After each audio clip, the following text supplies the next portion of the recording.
constant. And the reason I cut you and block you off the phone is just swear at me and call me names. Good to meet you. Nice to meet you too, Doctor. Have you ruined your son's life?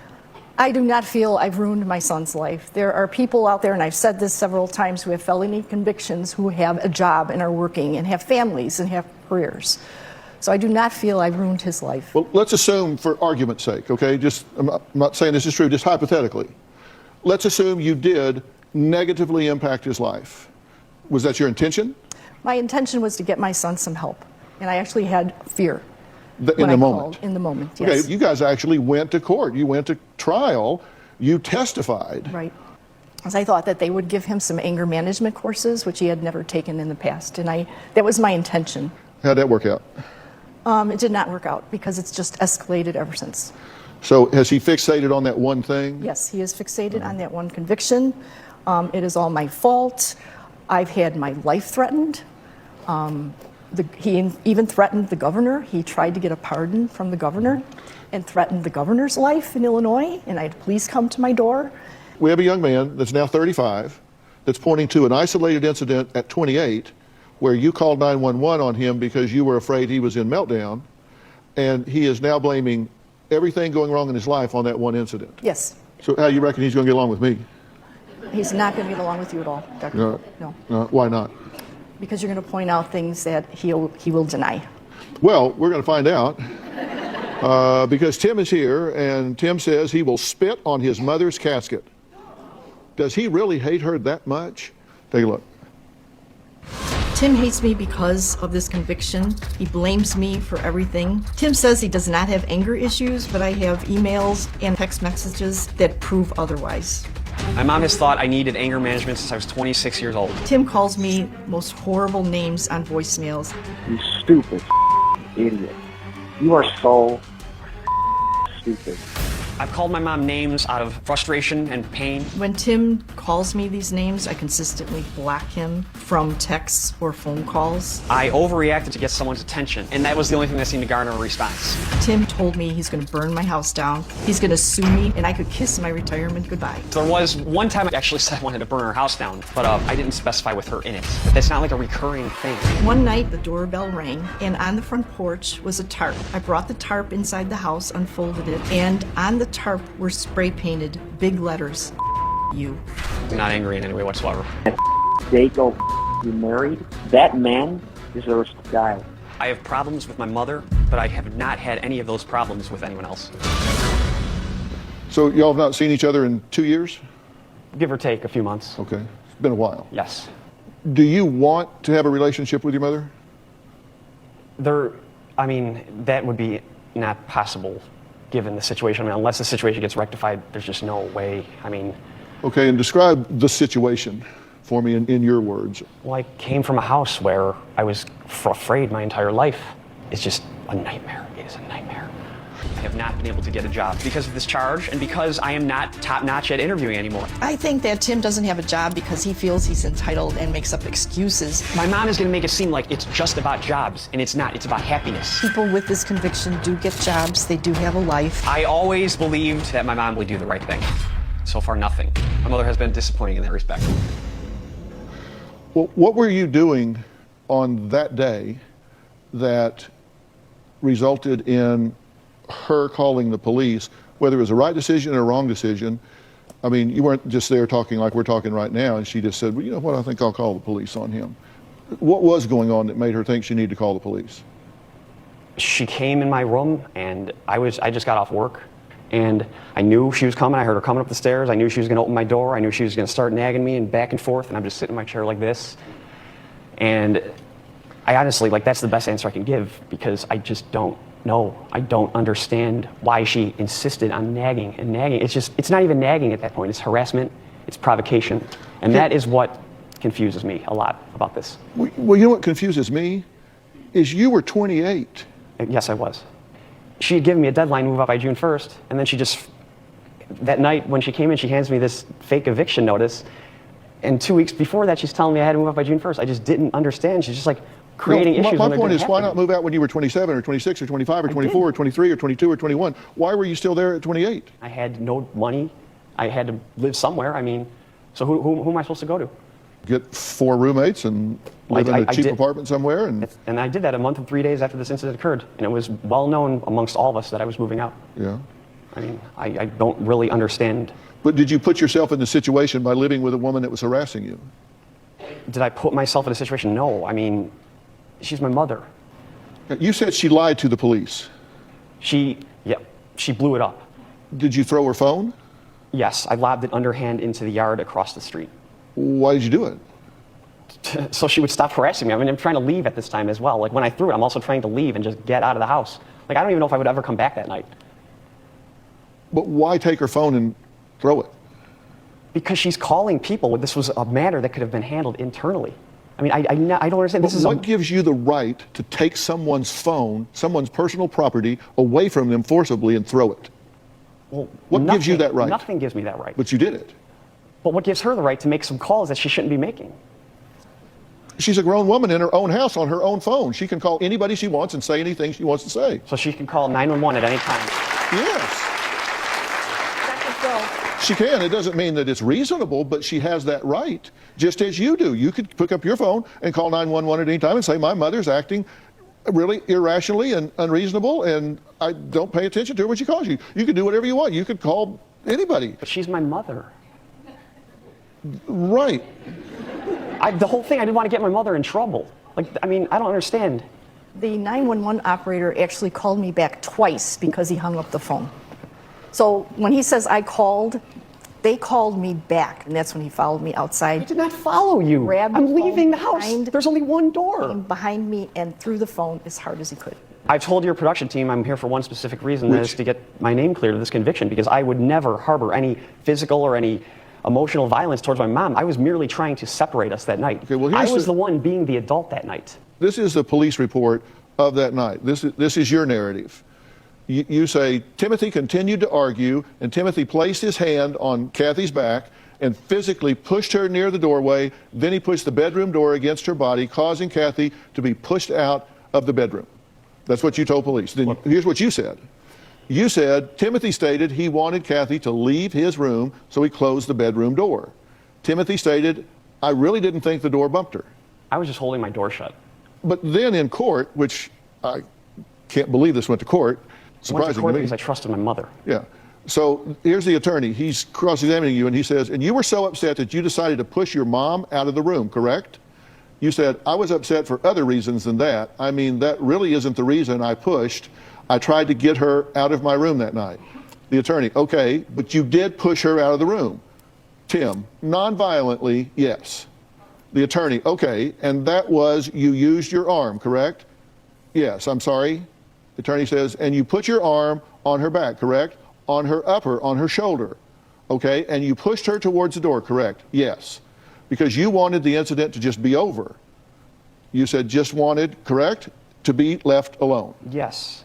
Okay. But as far as pushing her with violent intent, which is what court is based around, I had no intent of any of this. It's blowing my mind that we're here right now talking about this. Okay, coming up, Kathy hasn't seen her daughter in almost 2 years, same as with Tim. We're going to meet her and find out why she sides with her brother and says there's a problem here, and it is not her brother. She says it is her mother. We'll be right back. Okay, so it seems like there's a domestic violence incident where the mom, Kathy, called the cops. It went to court. Now Tim has a felony. It's affecting his ability to get jobs. She keeps saying that people with felonies can get work, but come on.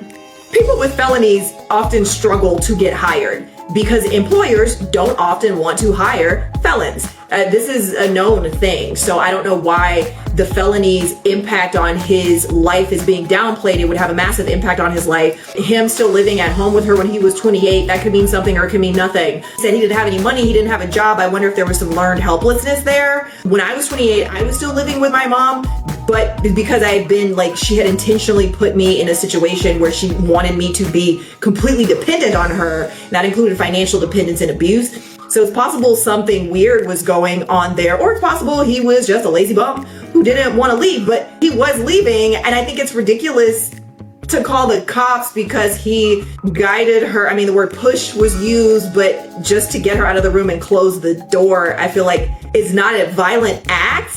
The fact that this went to court and he was cross-examined is wild to me. I don't think my daughter Jill loves me or cares about me anymore. Since 2014, I've spent over $30,000 in school tuition, student loans. She feels that she's entitled to money. I would get a phone call buttering me up. Hey mom, you got a couple $100, I'm having trouble paying the electric bill. I did give her the $200 and I never received a thank you. So the next time she texted me that she needed money, I told her no more. And when I did that, she unfriended me on Facebook. I haven't heard from her in a year and a half. Well, Kathy doesn't have a relationship with either of her adult children. Kathy called 911 on her son Tim 7 years ago. He resents his mother for doing that. He resents his mother for nagging him and not supporting him. Her daughter Jill says her mother lied to her for years, telling her that Tim had been violent, and then changed her story. Take a look. My mom is very narcissistic and manipulative. Growing up, I never had that friendly daughter-mom relationship that I really wanted. She can come across as a very sweet person, but she has a lot of selfish tendencies. She was just very hard on Tim. She was very judgmental. She wanted to control him. For years, my mother had led me to believe that he had become physically violent with her.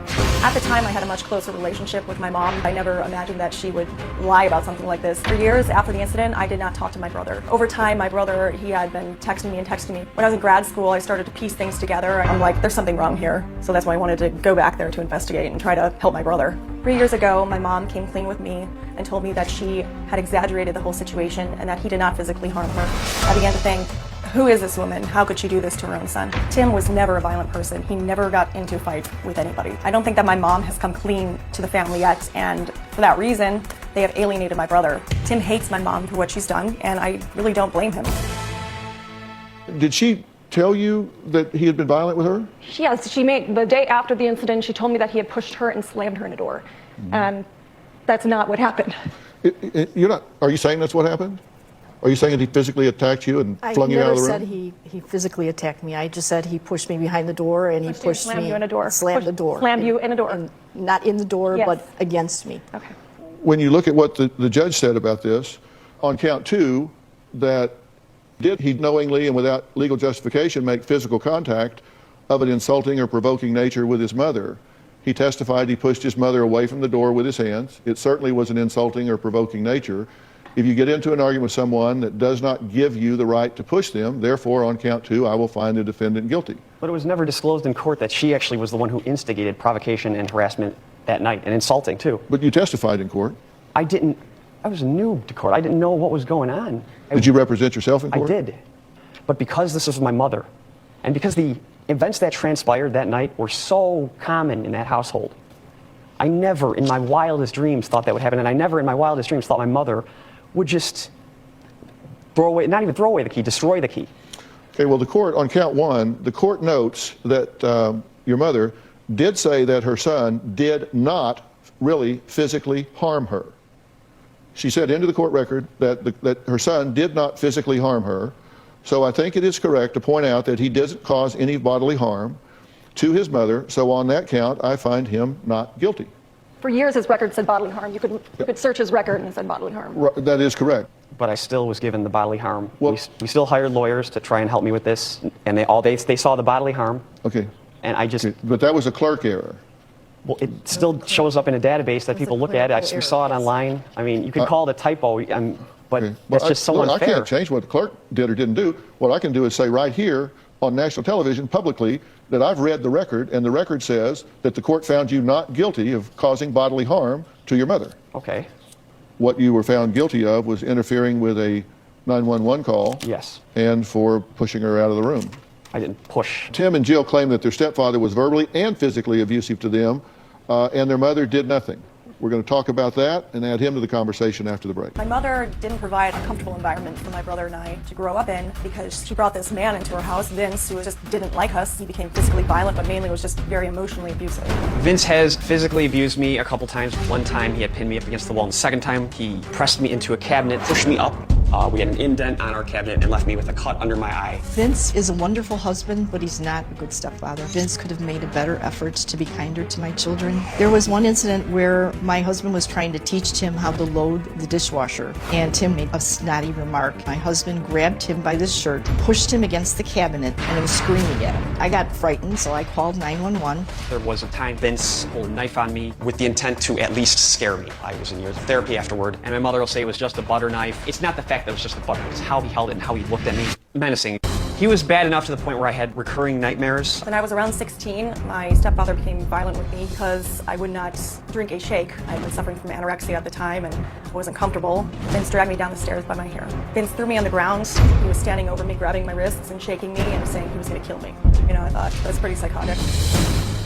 Okay, so first of all, I just want to say, I don't think it's possible to be a great husband, but a bad stepfather in this situation. If he's a bad stepfather to his wife's children, that should also cause him to be classified as a bad husband. I'm sorry, you're not going to abuse my children and call yourself a good husband to me. How is that a good spouse? It turns out he did not commit any act of violence against his mom. Tim did not. But his mom's husband has committed acts of violence against him and his sister.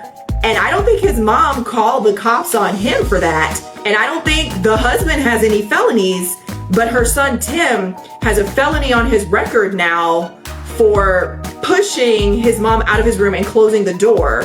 But it sounds like it was not really push. It's not like shoving. It's just like, hey, leave. Just hey, let me guide you out and leave is how it sounds to me. He represented himself in court. Oh, no. The answers he gave in court when he was being cross-examined, I'm looking at this thinking, no, you're screwing yourself over. He got railroaded, in my opinion. That's how it looks to me. Kathy's husband, Vince, admits to being stern and a yeller towards the kids, but says he just wanted to bring some order into his house. Vince says Jill and Tim are just Gen Xers with an attitude. Tim thinks that Kathy ruined his life, but really what happened wasn't Kathy's fault. Tim also blames me for his anger issues. I disagree with that. When I met Tim and Jill, they seemed to be little punks. Tim and Jill both talked back to me. I was brought up in a strict household. My dad was a drill sergeant. You didn't get away with stuff like that. There wasn't really major fights until they got to the teenage years. This one time there was an argument between Jill and Tim. Tim got angry at me, which made me push him into a cabinet, which made Kathy call the police. Of course, I didn't push him hard because I didn't want to break the cabinet. I don't think I was abusive. Might have been because of the generation or how I was brought up, and for that I'm sorry. I never hit them with a closed fist. I never even spanked them. We were good parents to those kids. We provided for them. At this point in time, Tim needs to just grow up. Where in the parenting handbook, driving a kid's head into the side of a cabinet, where does that fall? Nowhere. Because he's not loading the dishwasher right? I think that one was the argument between Tim and Jill that got that one. But it was, yeah, I got mad at him. You grab one of my kids and drive their head into the side of a cabinet, we got a problem. I did have a problem. That's not, I did have a problem. that's not okay. No, it's not okay. Why was that? Was that okay with you? Absolutely not. I called 911 when that occurred. I had him taken out of the house. And that was worse than anything I've ever done to you. And anything I ever would do to you. Never become physically. He never I mean, laid a hand that on my trumps mom. everything Yes, this guy I've ever can done to you right there. And it literally scarred me for life. Like, you've admitted to him in front of me. He's afraid of you. You've been in tears. Why do you continue to choose that kind of behavior with me? I haven't. You say you hate that behavior, and I hate it too. But you continue to be verbally abusive and angry. I am tired of it. I'm sorry. I've gone to you my whole life, and I have told you I'm afraid of your husband, and you have rationalized it every single time. That's how his father raised him. That's how his father raised him. When does it get to the point? When does it get to the point where how he raised me? When does it get to the point where you grow up and you accept? I've been grown up the whole time, Mom. That happened, but I'm not going to be that way. I graduated college when does with that those happen? honors. I mean, when does that happen, Tim? It already has happened. No, this has been going on for 7 years. You had me convicted as an adult. This verbal abuse of constant. And the reason I cut you and block you off the phone is just swear at me and call me names. I've had it. You instigate every single time. That is not. How many times did I apologize to you, Mom? Your How many times apologies did I mean apologize nothing to you after I called because you your name? continue to do it. I was convicted for the remainder of my life. Your I apologies apologize mean for nothing being. to me anymore. You send a message to her and you say, I can say whatever the blank I want to someone who falsely convicted me. It's a free pass, lifetime. Then you say, anyways, I have something to look forward to, you dying. I am actually going to smile. The next day you say, when I'm over your casket, I'm going to blanking spit on you. I'll do it in front of the entire family. I really hope it's soon. Blank you, fat blank, good morning. Why are you sending this kind of message to your mother? Because it's inappropriate, and I'm sorry. Do you have any ownership in what happened that night? No. I mean, you're asking me for ownership. I mean, I have ownership in the sense that I yelled, and I'm apologetic. I know the fear. I know the fear you had that night. I had it my whole life. I was there that night. You were in your chair in the corner that night. You Nothing. did nothing to. You were watching it happen. You might as well have popcorn in your lap. Because I was told, whatever happens, don't get involved. And now your I was the one that your said- wife that you love is missing. I was the one that what is told supposed to be them the two most Obviously. important things in her life have been gone, and you have done nothing. You have not gotten involved because you do not care. You do not love your wife's children. You wanted us out of the house. I was back. If he didn't love you, he wouldn't be here. Coming up, Kathy says her kids are spoiled because her ex-husband gave them everything they ever wanted. We'll meet him now. Okay, so it's not acceptable for him to be sending her these vulgar, harassing messages, but I understand where his anger comes from. I mean, she was a neglectful and abusive parent. She brought an abuser into their lives, and when they said, we are afraid of him, she did nothing. That's neglect. And when he abused them, he's still in their lives. That's neglect, and neglect because you're allowing someone to abuse your child. If you are allowing that, you are also an abuser. So I think all of these text messages comes from the pent up rage, which comes from the pain of being betrayed by his own mother, who brought an abuser into his life, who clearly does not like him, does not want him and his sister around, who treated him this way. And this was during his developmental period. So this would have disrupted his emotional development. I don't think he should be sending her these text messages. I think if he wants to say this to her, he should say it once and then be done and cut her off completely, because she has negatively impacted his entire life. If this is a lifetime felony, that's crazy. My father's my only financial support. My dad is basically keeping my brother alive, but not helping him move forward with his life. He is actually making it worse because he doesn't take what my brother has to say seriously, and they often get into arguments. My dad is very distant. He'll give him money, but he won't provide emotional support that my brother needs. He has said to me once, I just figure one day you're going to wake up and you're going to get over it. That's scary to me because that day's not going to come. Well, Kathy says her son has been verbally abusive since he was convicted of domestic battery 7 years ago. She says both of her children are so mad at her they haven't spoken to her in almost 2 years until today. She says her father Patrick has a lot to do with their behavior, but he disagrees. Let's hear from him. Tim lives as a recluse. He never really goes out of his apartment, never interacts with people. He can't live a productive life. He can't develop relationships. I hear a lot of people say, just suck it up and move on. I've come to realize that Tim can't suck it up. It's not that he won't, he can't.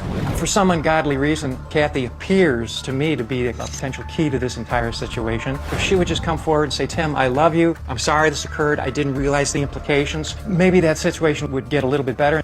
Tim needs his mother in his life. I think her intentions were misguided. She seemed to use a sledgehammer to just drive in a little tack.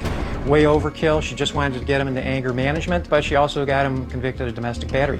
Hey, the guy was working, and he didn't have a police record, and things were going good. Boy, I wish we were back at that point of time now. I know Kathy had called me an enabler, but at this point in time, I'm just trying to keep him warm and fed until he can find a way to take that next step, flick that switch, and start getting out, meeting people, and get out of the reclusive shell he's in right now. If I drop dead tonight, he's on the street, and that scares the crap out of me.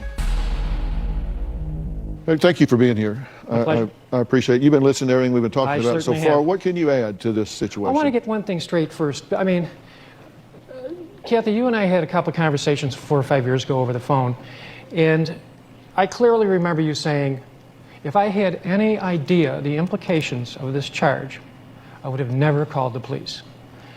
Maybe I should have divorced Vince. I knew he was bad for the kids and they were afraid of him. And I think that this whole situation over the years, she's always been in the middle. She's got a husband that barely tolerates the stepkids, and she's got kids that presumably she loves. And that's got to be a very tough situation to be in. And it didn't turn out real well. If you had this to do over again, would you do it differently? I would definitely do it differently. All right. So you're sorry you made that choice. I am so sorry, and I have apologized to him. I've never been able to respond because you just kept me blocked. Well, I kept you blocked because of the name calling. And I called you names because you kept me blocked. Do you believe her when she says that she is sorry that she made the choice she made on that night? Oh, absolutely. But sometimes when you're sorry, you have to show you're sorry. She actually wrote to everybody she could write to. No, she did. I'm sorry to interrupt. No, she did. I have copies of the letters from her attorney, and from her. She wrote to the governor, said, "My name is Catherine, and I'm the mother of Timothy," I'm leaving out the last names, "who is seeking a full pardon and permanent removal from his misdemeanor battery conviction from April 28, 2011. The purpose of this letter is to assure you and the Board of Review that my son Timothy is not a violent person. He has never been physically violent toward me or anyone else. Tim was residing at my home back on that date when there was a verbal argument between him and myself. Our emotions escalated. The police were called. I did not realize at the time that something like this would be on his criminal record for the rest of his life." You said she has never asked. Yes, she has. And she's had attorneys to write. And, you know, I would be willing to write the governor, but didn't you threaten him? I was upset. Yeah, it was an online forum. And I didn't get the pardon, and we were met with no opposition in this hearing. I'm going to take a break, and during the break, I'm going to ask all of these parental units to vacate because I want to have just a few minutes to talk to Tim and Jill just alone for a minute before we end here. So we'll be right back. Well, I'm back with Tim and Jill, and I've asked Mother Kathy, Stepfather Vince, and Bio Dad Patrick to leave because I wanted to talk to you two without the distraction of those three. You know, the past is over. The future hasn't happened yet. The only time is now. And you have 20 misdemeanors on your record. They're all insignificant. I mean, they're like traffic this and not the greatest driver. No, they're traffic this and expired insurance, and I mean, we've all got those things, which is probably pretty good because it kind of hides in there for now. Seriously, no, I'm serious. It does kind of hide in there, and there are actually laws about this, and misdemeanors are not exclusionary criteria, but nonetheless, if it is what it is, and if that means that you just need to become entrepreneurial and do your own thing, then you need to do your own thing. But the point is, you cannot spend the rest of your life fighting to get it cleared. You may never get it cleared. In the meantime, you've got to put the rest of your life together. You've got to get back in the game. You have people that are willing to help you. Thank you. Seriously.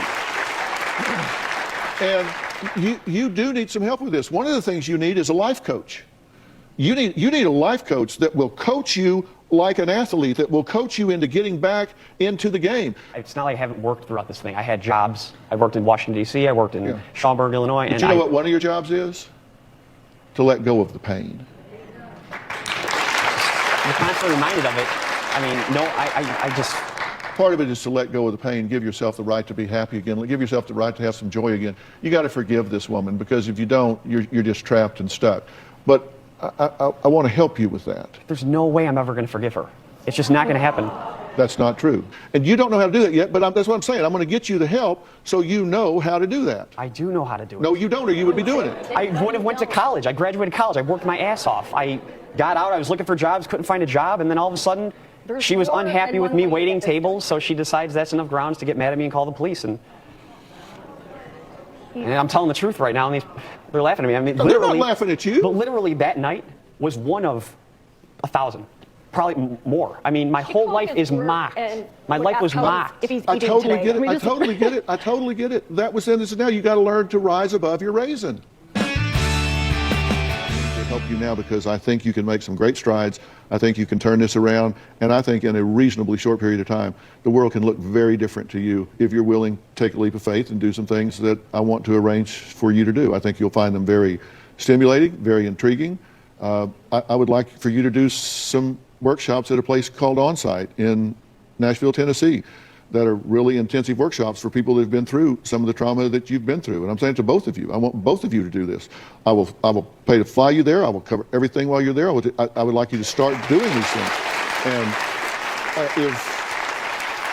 if it's of no value as a jump start, then you're no worse off than where you were. But I think you deserve to do that. And you're saying this isn't helping. These people are encouraging you. I don't really want to go to Nashville. Well, I understand, but I want you to think about it, and I want you guys to talk about it. Oh, he needs to do You're letting things. someone who is clearly has major problems with denial, major problems with her children for I don't even know why. She'll literally tell me until I. I'm letting her what? She says to me, until I see. No, I'm letting her what? You're letting her get away with it. I might be wrong. I'm sorry. I'm not trying to jump to conclusions. I maybe misspoke there, but. I'm not letting her do anything. I'm focusing on helping you. I understand that. But what I'm telling you is this conviction is the only roadblock. Other than that, I'm ready to go. The way you see it now, Tim. Well, and I told you I'll help you with that too. Okay. Okay? All right. So in this episode, we have Tim and his mother, Kathy. 7 years ago, Kathy called the cops on Tim. She got him charged with a felony. It's on his record now. They went to court and everything. He represented himself in court, and he did not actually do anything. It sounds like he did not physically assault her. There was no domestic battery. The word push was used a lot, that he kind of like pushed her out of his room and closed the door, and she called the cops for that. Meanwhile, it sounds like her husband spent at least a solid decade terrorizing and abusing her children, of which he has not really made any real apology for. It does seem like Kathy recognizes the error of her ways at this point. She wrote to the governor asking for him to remove this conviction from his record, to give him a pardon. The pardon did not work. And then Tim went and threatened the governor. So, I mean, if he's expecting a pardon down the road, I don't know if that's going to happen now. He's already on record having threatened the governor. Tim definitely has anger issues, and I'm not surprised. I mean, it sounds like he grew up in an environment with violence, abuse that was verbal, emotional, and physical, and the feeling of betrayal. I understand that feeling quite well, of having a mother who brought a man into my life who was abusive towards me, and she was very aware of the abuse and stood by and did nothing, and forced me to continue living in a home with that man. So I understand the feelings of pain and betrayal and helplessness that then turns into rage and anger.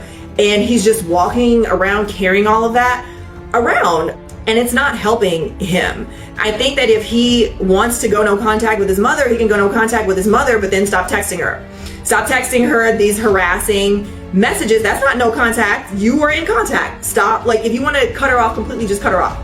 Don't abuse and harass her on a continual basis. The fact that neither of Kathy's children wants to have a relationship with her, I think should, to her, be a red flag about her parenting, because typically you're not going to see all the kids cut their parent off, their mom off for no reason, and the mom is just completely innocent and perfect. Both of them feel like they should not have her in their lives, that she cannot be trusted, that she has betrayed them, and I think she should actually develop some curiosity and try to understand why they feel that way. But either way, I think Tim needs to get up, empower himself, and start moving forward in his life. And like Dr. Phil said, he could become an entrepreneur. He's saying he can't get hired. Okay, freelance work. Can you do that? Or do you have any artistic ability? Can you turn that into a profession? I'm a content creator. He can do that from home. He can do that in his room. He's already on TV. Might as well film himself. But you guys let me know what you thought about this episode. What do you think about Kathy and her calling the police on her son? Do you think that it was warranted, that she had a good reason to call the cops? Do you think that she was wrong and it never should have gotten as far as court? What do you think about this charge affecting Tim's life and his future and his ability to get hired? What do you think about Kathy allowing this husband to come in and abuse and terrorize her children and sit here and say he's a good husband but a bad stepfather? Is that even possible, to be both of those at the same time? What do you think about his sister Jill? She sides with her brother and also wants nothing to do with the mom. And the dad is either helping Tim or enabling Tim. One of those two. What do you think Tim needs to do to move forward in his life? He's definitely holding on to his anger and not letting it go, so he's stuck. And he needs to move forward if he wants to have a life for himself, or he could sit here and just be right and validated in his anger and do nothing, and then he'll have nothing. But you guys let me know what you thought about this and what you think should be done moving forward. Drop it in the comments.